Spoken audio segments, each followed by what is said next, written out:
Good evening, ladies and gents. So I'm going to go over all the dev live stream that happened today on the 22nd of August. I'm going to cover everything that you need to know, and we're going to jump straight into this. So this dev stream was unfortunately met with some very poor response from all of you guys and girls. I was not there at the time, however I have watched it back. I've picked out all the juicy morsels out of it.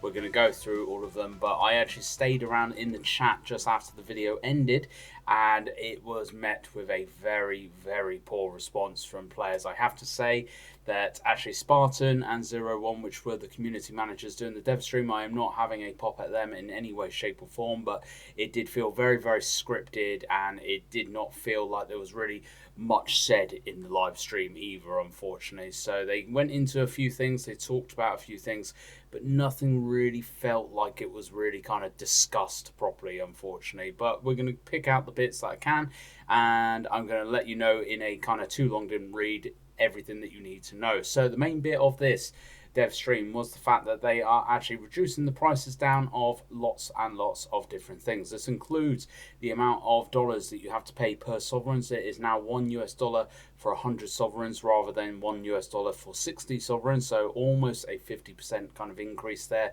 in the sovereigns you are getting per actual real life currency. They spoke about the global servers, but then spoke about saying that actually EU and it's still separate.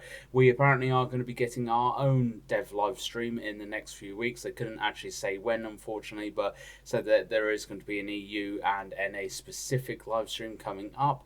The Unite and Conquer, so experience the global battles. Again, this was all about the APAC servers, unifying them and making them global. So just very quickly mentioned about the upgraded servers and what they're using now. And then they started going more into kind of what they are doing in terms of prices and things. So attires are now up to 61% off. They've reduced down the amount to actually pay off unit challenges and things like that as well. And then spoke about, again, how many US dollars it is per 100 sovereigns, which, to be honest, they have reduced down the prices of a fair few things. They then introduced an upgradable hero attire. Now, I have not personally done the numbers on this, so take this with a pinch of salt. However, a lot of people have said this is going to be costing roughly $2,000 to actually unlock all of these upgradable hero attires. I don't know how people have come to that conclusion, but quite a few people have said it, and again, take it with a pinch of salt because I haven't actually worked this out properly for myself, but if a few people are saying it, then it's obviously come from somewhere. The CMs, the Spartan and 01 in the live stream actually did pick up on this from the chat as well and said they are going to feed that back to dev, so that might actually change something in the next couple of weeks. Really nice looking armor set though, and I do actually really like the concept of every kind of few unit challenge or a few challenges doing this, all the rest of it. Actually, you can upgrade your attires. I think that's a very good way of doing it. However, if that is true, if it's actually going to be costing about that amount of money to upgrade this fully, that is a disgustingly absurd amount of money, which definitely is not right if that is correct. So they moved on then into the current live events, which actually have dropped into the game today, which is about the illusionist keys. Now you can get these from logging in, you can get these from doing challenges and stuff as well. If you go into the victory pass thing again, they've done that again. I think it was about 60 sovereigns to unlock this, so you go then into that and then you can unlock from sign-ins, playing PvP battles, all that kind of stuff. You can get up to, I think it's like 10 illusionist keys though, just logging in normally. So this will allow you to open up another attire box, and so far I've opened up 3. I've had just basic green attires from them, so I don't know what the chances are of getting decent stuff out of those. I don't expect they're going to be much better than the other ones though, unfortunately.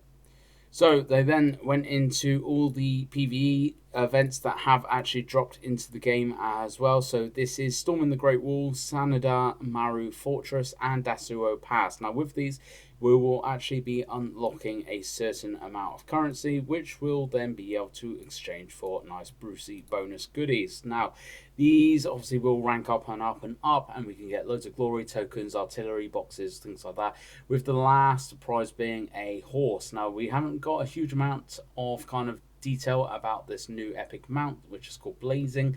If it is, or as it is an epic mount though, it should be fairly decent. It should be worth the kind of weight and everything. I am going to be smashing out the battles to try and rank up through this as quickly as I can. So as soon as I get that horse, if it is anything decent, if it is good, then I will obviously do a review on it for you as well. But that is pretty much it from the live stream. Like I said, there was a lot kind of said, but nothing really kind of said as well, which is a bit of an odd one. Again, they have said that we are going to be getting our own dev live stream in the next couple of weeks for the EU and NA. Now, there was one thing that was dropped, and I don't know if it was meant to be dropped, but I picked up on it as I was actually watching this. Someone asked about the new season, and they have given us a riddle, which I will tell you in a minute, but they did confirm that the season release date for season 20 or 21, depending on what side you're on, is going to be the 19th of September. So in less than a month, we are going to be going into that new season, and the riddle they gave us for the new season is the new era and old era of war history. Now, I have not a clue what this means. I don't think anybody really does, to be honest. That is not overly great a riddle, to be honest, because there's nothing really to go on whatsoever there. But I'm going to try and spend a bit of time trying to figure it out. I'm going to keep an eye on all the Reddit, Discord, all the rest of it as well, see if anybody else figures that out. But again, I'm just going to repeat that. It is the new era and old era of war history. That is the riddle, apparently, for the new season and what we are going to be getting.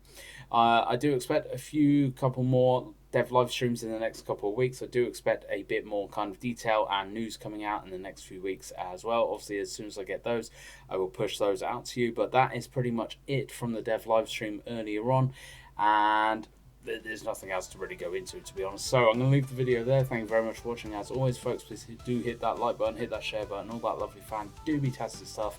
And I hope to catch you out on the battlefield.